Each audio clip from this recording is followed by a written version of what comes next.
तो यही है, हो गई ना। Good afternoon everyone. Ma'am shop नहीं है, ये है।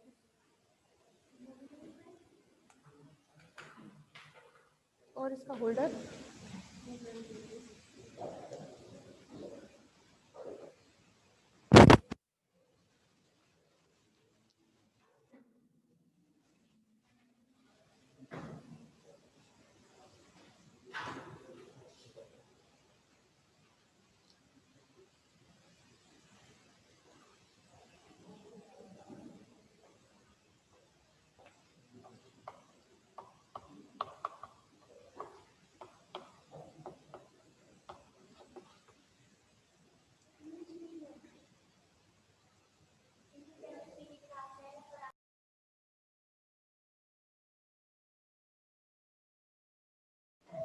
Good afternoon everyone.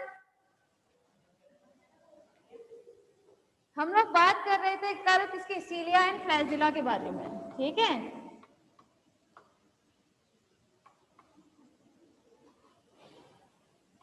Cilia and flagella में डिफरेंस तो हम लोगों ने कल बात कर ही ली थी, कल स्ट्रक्चर रह गया था, है ना।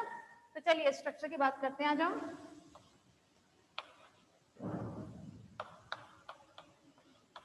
जब हम पास बात करें सीलिया या फ्लैजिला, कल भी बताई थी कि इसका ओरिजिन जो होता है वो हमेशा एक ही होता है, आपका सीलियन फ्लैजिला। भले ही इनमें क्या कहते हैं आकार में अंतर रहेगा, है ना, लेकिन कहाँ पर सेम रहते हैं, इनका ओरिजिन, जहां से इनका ओरिजिन होता है, ठीक है, वो पोर्शन एक सेम ही रहता है, जैसे हम क्या बोलते हैं, बेसल बॉडी या फिर काइनेटोस्टोम, ठीक है। चलिए बात कर लेते हैं इसके स्ट्रक्चर की।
हाँ वही क्लास, जब हम लोग बात करते हैं आपके सीलिया या फ्लैजिला के स्ट्रक्चर की, ठीक है, तो सीलिया का स्ट्रक्चर जो है मेनली 3 पार्ट से मिलकर बना होता है। कितने पार्ट से? 3 पार्ट से मिलकर बना होता है। फर्स्ट इज सिलियरी स्टॉक, ठीक है, this is a ciliary stock.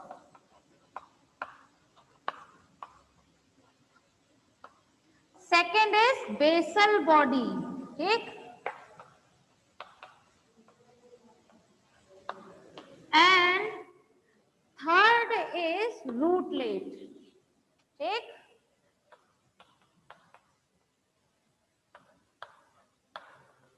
तो इन 3 पार्ट से मिलकर बना होता है सीलिया या फ्लैजिला का स्ट्रक्चर, ठीक। तो चलिए वन बाय वन बात करते हैं। फर्स्ट है आपका सिलियरी स्टॉक। ये सिलियरी स्टॉक जो है, यहाँ से इसका एंटीरियर पोर्शन है, this is the posterior portion, ठीक।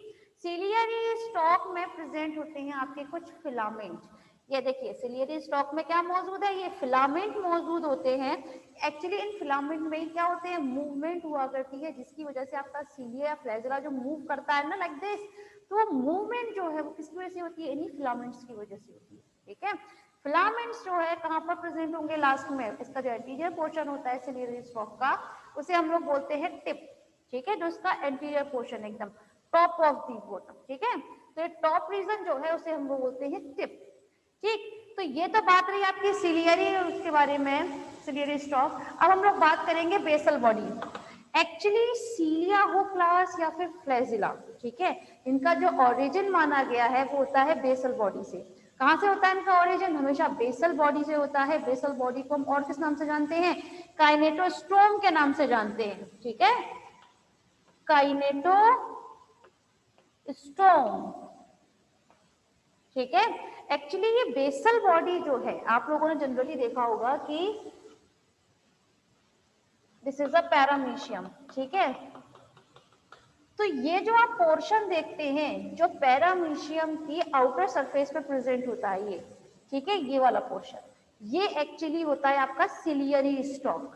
ठीक है ना, हमें हमेशा क्या दिखाई देता है सिलियर फ्लैजिला में से, इसका सिलियरी स्टॉक ही हमें दिखाई देता है। ठीक है, जो हमेशा किसी भी एनिमल की जो आउटर सरफेस होती है उस पर प्रेजेंट होता है। लेकिन इसका जो बेसल बॉडी होती है, ठीक है, बेसल बॉडी हमेशा किसी भी एनिमल जिसमें भी भाई प्रेजेंट है, आपके सीलिया फ्लैजिला प्रेजेंट होते हैं, वहां पर ये हमेशा बेसल बॉडी उसके अंदर धसी हुई रहती है। ठीक है ना, तो ये धसी हुई रहने की वजह से हमें ये बेसल बॉडी दिखाई नहीं देती है। लेकिन ये इसका ओरिजिन जो है सीलिया फ्लैजिला का बेसल बॉडी से ही होता है। बेसल बॉडी के नीचे एक स्ट्रक्चर प्रेजेंट होता है जिसे हम बोलते हैं रूटलेट। ठीक है, रूटलेट, अब बात ही देखिए, नाम में ही सब कुछ छिपा हुआ है। रूटलेट की जब बात की जाए तो रूट जो है, ठीक है, ये एक ऐसा आपका पोजीशन होता है, एक ऐसा पोर्शन है जिसमें क्या होगा, आपकी बेसल बॉडी जो है वो नीचे की तरफ जाती है किसी भी एनिमल की आउटर सरफेस में। ठीक है ना, तो हमेशा किसी भी एनिमल की जो सरफेस है, उसकी जो आउटर मेम्ब्रेन है, उसमें जो आपका पोर्शन धसा रहता है सीलिया का, वो कौन सा होता है, बेसल बॉडी एंड रूटलेट। ठीक है, तो ये दोनों पोर्शन जो होते हैं वो हमेशा किसी भी एनिमल की जिस पर भी वो प्रेजेंट है उसकी सेल मेम्ब्रेन के अंदर इस तरह धसे हुए रहते हैं, इसलिए वो हमें दिखाई नहीं देते हैं। ठीक, वहीं यहाँ पर क्या मौजूद होगा, सेल मेम्ब्रेन। सेल मेम्ब्रेन की बात की जाए तो सेल मेम्ब्रेन को हम और किस नाम से जानते हैं, प्लाज्मा मेम्ब्रेन। प्लाज्मा मेम्ब्रेन को और प्लाज्मा लेमा। ठीक है, तो यहाँ पर बहुत सारे नाम हैं जो इसके बारे में हम लोग पहले डिस्कस कर चुके हैं। तो चलिए आगे बात करते हैं। बस अब अगर हम लोग बात करें इनके एक्सोनिम स्ट्रक्चर के बारे में, ठीक है, तो ये सीलिया हो चाहे फ्लैजिला, इनका जब आप लोग टीएस देखेंगे, टीएस समझते हैं ना, ट्रांसवर्स सेक्शन, तब उस वक्त जो इनमें अरेंजमेंट प्रेजेंट रहता है उसे हम लोग बोलते हैं 9+2 अरेंजमेंट। इसमें एक्सोनिम का जो अरेंजमेंट होता है सीलिया एंड फ्लैजिला में, दोनों में ही, चाहे सीलिया हो चाहे फ्लैजिला, इन दोनों में ही एक्सोनिम का अरेंजमेंट जो होता है वो सेम होता है। ठीक है, एक जैसा ही देखने के लिए मिलता है। और ये अरेंजमेंट कौन सा होता है, 9+2 अरेंजमेंट। ठीक है ना, 9+2 अरेंजमेंट होता है। तो चलिए बात कर लेते हैं इसकी। अगर हम लोग पास बात करें इस अरेंजमेंट के बारे में तो चलिए बात करते हैं, एक सेकंड।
हाँ भाई क्लास, अगर हम लोग बात करते हैं तो आपकी जो अरेंजमेंट है, ठीक है, तो ये सीलिया हो चाहे फ्लैजिला हो, इसमें ये दो मेम्ब्रेन है, ठीक है, डबल मेम्ब्रेनस है ये, तो इसको हम बोलते हैं आउटर मेम्ब्रेन या फिर outer sheath, and this is a inner sheath, ठीक है। अब क्वेश्चन यहाँ पर ये अराइज होता है कि 9+2 अरेंजमेंट होता क्या है। तो देखिए यहाँ पर ये टर्म जो है 9, ठीक है, 9 का मतलब होता है पेरीफेरल, ठीक है ना, ये जो है 9 हो चाहे 2 हो, ये एक्चुअली शो करते हैं आपके माइक्रोट्यूब्यूल को, ठीक है ना, किसको शो करते हैं, आपके माइक्रोट्यूब्यूल को करते हैं। तो माइक्रोट्यूब्यूल जो होते हैं ये मुझे 9+2 अरेंजमेंट में रहेंगे, जिसमें कैसे रहेंगे आपके 9 जो होते हैं ये होते हैं इसके पेरीफेरल, ठीक है ना, पेरीफेरल ट्यूब्यूल, ठीक है, जबकि ये जो 2 होता है ये होते हैं इसके सेंट्रल ट्यूब्यूल, सेंटर समझते हैं ना, जो इसके सेंटर में मौजूद होते हैं तो उन्हें हम बोलते हैं सेंट्रल, और जो इनकी इस तरह से रह गए एकदम कॉर्नर में उन्हें हम बोलते हैं पेरीफेरल, ठीक है ना। तो चलिए बात कर लेते हैं, अगर हम लोग क्लास बात करें आपके इन पेरीफेरल के बारे में,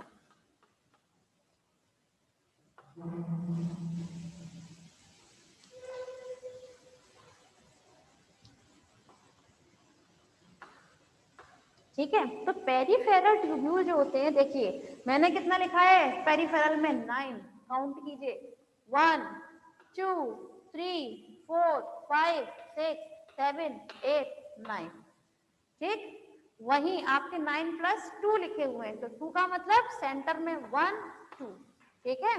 लेकिन यहाँ पर एक क्वेश्चन ये आ जाता है कि हम जब पेरीफेरल ट्यूब्यूल्स को काउंट कर रहे हैं तो इन्हें बोल रहे हैं 1 2, ठीक है, जबकि सेंटर में हम काउंट कर रहे हैं तो इन्हें हम सिंगल सिंगल काउंट कर रहे हैं, यही तो कर रहे हैं। एक्चुअली इन्हें हम इस तरह से क्यों करते हैं, क्योंकि ये पेरीफेरल ट्यूब्यूल्स होते हैं, ठीक है ना, ये हमेशा डबलेट फॉर्म में होते हैं। किस फॉर्म में होते हैं, ये डबलेट फॉर्म में। डबलेट फॉर्म का मतलब होता है ये हमेशा दो इस तरह से जुड़े हुए रहते हैं, ठीक है, जबकि ये जो सेंट्रल आपके ट्यूब्यूल्स होते हैं, ठीक है, ये होते हैं सिंगलेट फॉर्म में। सिंगलेट फॉर्म का मतलब है सिंगल, एक, ठीक है ना, तो ये हमेशा कैसे रहेंगे, सिंगलेट फॉर्म में रहेंगे, जबकि आपके पेरीफेरल जो ट्यूब्यूल्स हैं ये हमेशा आपके डबलेट फॉर्म में होते हैं, ठीक है। जब क्लास हम बात करें आपकी पेरीफेरल ट्यूब्यूल्स के बारे में, तो ये कैसे होते हैं, ये हमेशा राउंड शेप में रहेंगे लाइक दिस, ठीक है, जिनका जो डायमीटर की अगर हम लोग बात करते हैं, पेरीफेरल की बात की जा रही है क्लास, ठीक है, तो इन्हें हम क्या बोलते हैं, ए एंड बी, ठीक है। तो ये ए एंड बी जो ट्यूब्यूल्स है ये हमेशा दोनों का डायमीटर कितना होता है, 360 एंगस्ट्रॉम, ठीक है, कितना रहता है 360 एंगस्ट्रॉम। वहीं जब हम लोग क्लास बात करें आपकी सेंट्रल के बारे में, ठीक है, सेंट्रल माइक्रोट्यूब्यूल्स जो है इनमें इनका जो डायमीटर होता है वो होता है अप्रॉक्स 150 एंगस्ट्रॉम, ठीक है, कितना होता है डायमीटर 150 एंगस्ट्रॉम, ठीक। अब ये जो डबलेट फॉर्म में होते हैं आपके माइक्रोट्यूब्यूल ए एंड बी, इनके ऊपर एक और मेम्ब्रेन का कवर रहता है, ठीक है ना, इन दोनों ही माइक्रोट्यूब को क्या करते हैं, एक और मेम्ब्रेन जो है वो कवर्ड करके रखती है, और ये कवर्ड जो रहता है ये हमेशा होती है, इसकी तो थिकनेस कुछ ना कुछ तो होगी, है ना, तो इसकी थिकनेस होती है अप्रोक्स, हम बात कर रहे हैं माइक्रोट्यूब्यूल, ये जो बनाया हुआ है ना ये चोंच, ठीक है, ये बीक नहीं है, ये यहाँ पे ये शो किया गया है कि इसके ऊपर एक और मेम्ब्रेन प्रेजेंट है, इसीलिए मेम्ब्रेन इस तरह शो की गई है, ठीक है। तो मेम्ब्रेन की जो थिकनेस होती है वो होती है अप्रोक्स 50 एंगस्ट्रॉम, ठीक है। वहीं जब हम लोग क्लास बात करें आपकी सेंट्रल माइक्रोट्यूब्यूल के बारे में, तो ये सिंगलेट माइक्रोट्यूब्यूल जो होते हैं इनके ऊपर भी एक मेम्ब्रेन का क्या प्रेजेंट रहता है, एक कवर्ड रहता है, ठीक है ना, जिनको क्या करके रखता है, हमेशा चारों ओर से कवर्ड करके रखेगा। तो इसकी जो थिकनेस होती है वो होती है अप्रॉक्स 60 एंगस्ट्रॉम, ठीक है, होप सो परेशानी नहीं आ रही होगी, समझ में आ रहा होगा। वही जब हम लोग क्लास बात करें, इनमें कुछ स्पोक्स प्रेजेंट होते हैं। स्पोक्स समझते हैं आप लोग, तीलियां होती है ना, तीलियां, ठीक है, उन्हें हम क्या बोलते हैं, स्पोक्स बोलते हैं। ये स्पोक्स जो है सेंट्रल से जाते हैं, आपके इस तरह से जुड़ते हैं। यहाँ पे शो करना पॉसिबल नहीं था, अभी थोड़ी देर के बाद आपको कार्टवेज स्ट्रक्चर समझाया जाएगा, वहां आप बहुत अच्छे से समझ सकते हैं इस चीज को, ठीक है। तो इसमें जो स्पोक्स प्रेजेंट होती हैं, दिस इज अ स्पोक्स,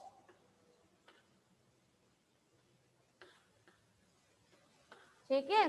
ये स्पोक्स भी होती हैं टोटल 9, कितनी होती हैं, 9, 1 2 3 4 5 6 7 8 9, ठीक है। तो स्पोक्स भी 9 होती हैं। तो इस प्रकार का जो अरेंजमेंट होता है, जो आपकी सीलिया या फ्लैजिला, ठीक है, इन दोनों में पाया जाएगा, जिन दोनों प्रेजेंट होता है, उसे हम लोग क्या बोलते हैं, 9+2 अरेंजमेंट। समझ में आया। 9+2 अरेंजमेंट को एक बार फिर समझिएगा क्लास, ये कभी कभी आपसे बार बार पूछा जाता है कि 9+2 अरेंजमेंट क्या होता है। तो 9+2 अरेंजमेंट जो है सीलिया एंड फ्लैजिला में एक्सोनिम अरेंजमेंट है, जिसमें क्या रहता है, 9। ये जो 9 वर्ड है, ये शो करता है इसमें माइक्रोट्यूब्यूल को। ये माइक्रोट्यूब्यूल इसमें कितने प्रेजेंट होते हैं, अप्रोक्स 9, और ये 9 होंगे पेरिफेरल, ठीक है। पेरिफेरल ट्यूब्यूल्स जो हैं वो होते हैं 9, सेंट्रल माइक्रोट्यूब्यूल्स जो होते हैं ये होते हैं 2, इसीलिए इन्हें हम बोलते हैं 9+2 अरेंजमेंट, ठीक है। जब हम लोग क्लास बात करें आपकी पेरिफेरल के बारे में, पेरिफेरल हमेशा से डबलेट फॉर्म में प्रेजेंट रहते हैं, जबकि आपके सेंट्रल सिंगलेट फॉर्म में प्रेजेंट रहेंगे, ठीक। इन दोनों के ऊपर जो एक क्या रहता है, मेम्ब्रेन का कवर चढ़ा रहता है, उनकी भी थिकनेस अलग अलग होती है। पहले अगर हम लोग आपके किसकी बात करें, डायमीटर की बात करें, तो इन दोनों का जो डायमीटर होता है वो होता है 360 एंगस्ट्रॉम, जबकि सेंट्रल आपका माइक्रोट्यूब्यूल का डायमीटर होता है आपका 150 एंगस्ट्रॉम, ठीक। बाकी तो आप लोगों को बता ही दिया, स्पोक्स भी कितने होते हैं, टोटल 9 होते हैं। तो फर्स्ट ईयर समझ में आ रहा है बेटा,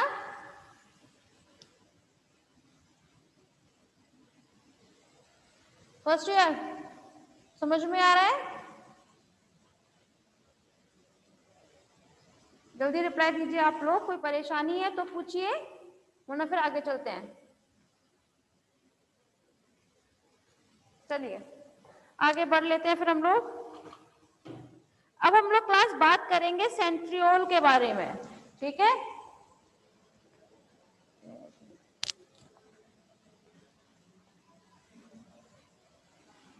यहाँ कंप्लीट होता है आपका सीलिया एंड फ्लैजिला। यहाँ पर जो टॉपिक बताए जा रहे हैं ये आपके डेफिनेटली कोई ना कोई टॉपिक जरूर आएगा, या तो सेंट्रियोल आ जाता है, या फिर आपका सीलिया एंड फ्लैजिला में डिफरेंस आ जाता है, या कभी कभी आपके माइक्रोट्यूब्यूल्स में डिफरेंस आता है, ठीक है, फिर बताया जाएगा वो चीज भी। तो इनमें से कुछ ना कुछ डेफिनेटली आता है।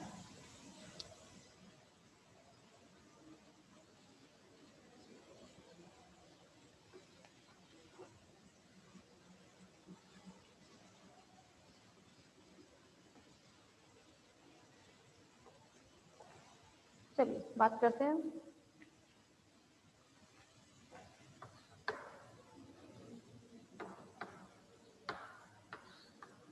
सेंट्रियोल, ठीक है। तो क्लास जब बात करें हम सेंट्रियोल के बारे में, ठीक है, तो इसकी अकरेंस देखते हैं पहले हम।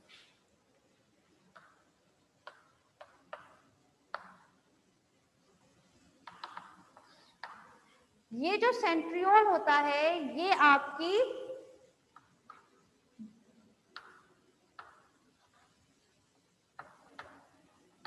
प्रोकैरियोटिक सेल में एब्सेंट होता है, ठीक है, लेकिन यूकैरियोटिक सेल में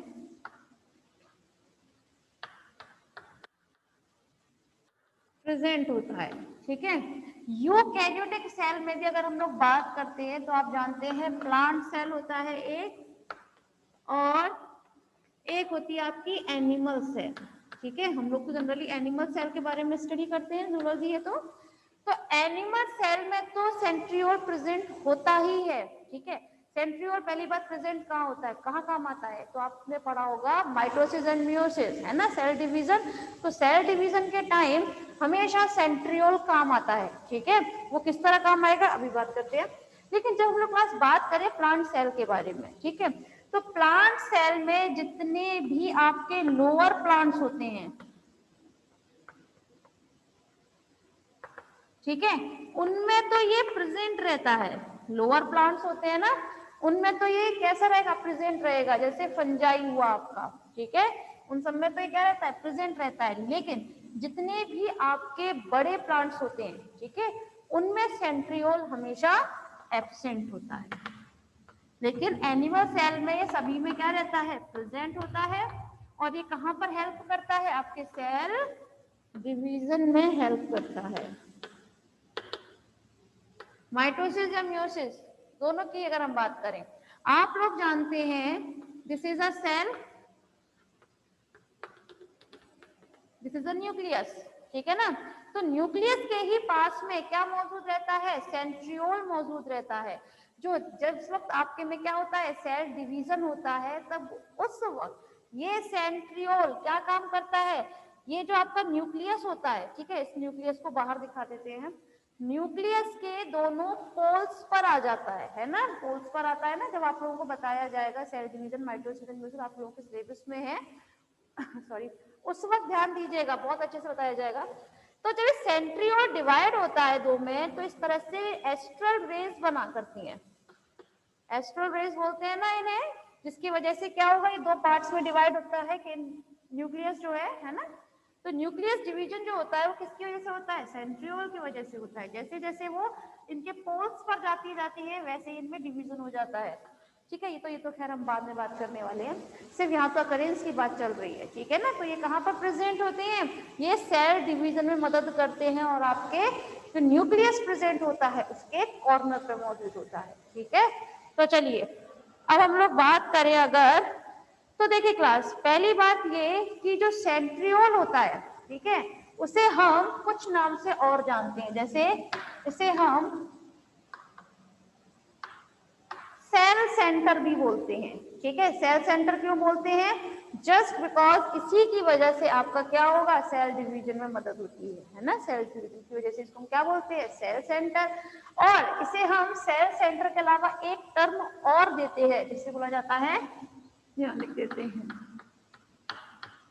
डिप्लोसोम, ठीक है। डिप्लोसोम के नाम से भी इसे हम जानते हैं। अब क्वेश्चन यहाँ पे ये अराइज होता है कि डिप्लोसोम से हम क्यों बोलते हैं, तो ये जनरली आपका सेंट्रोल जो है वो हमेशा डबल फॉर्म में ही आप लोगों को देखने को मिलता है ना।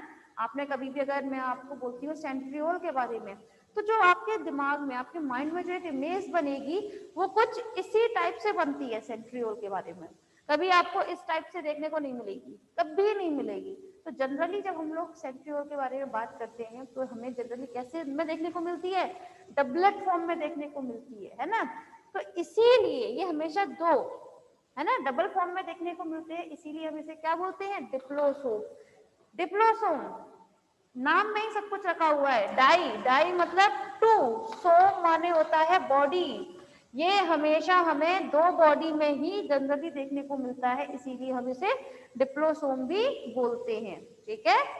चलिए फर्स्ट ईयर रिविजन कराना मैम, फिर मैं डायग्राम बनाऊंगी, टाइम बच जाएगा। हाँ, तो फर्स्ट ईयर आप लोग रिविजन कीजिए प्लीज।